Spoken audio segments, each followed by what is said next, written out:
Welcome to Mechanic.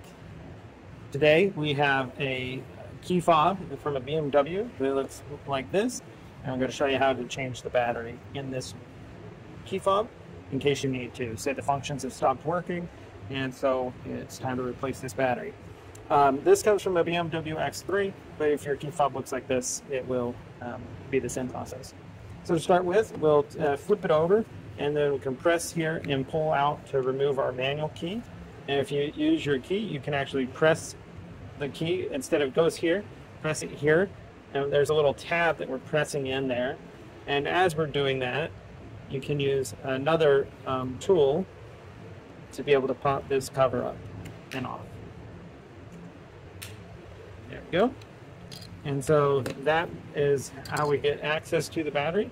And now we just need to be able to remove the battery out of here and get us a new one to replace it.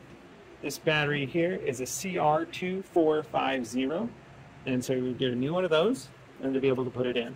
Now the way this goes is we want the bottom side of the button down, the negative side, and the positive is facing towards us.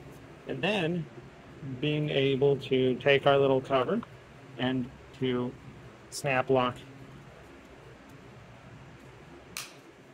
that into place, and then we can go ahead and put our manual key back in there.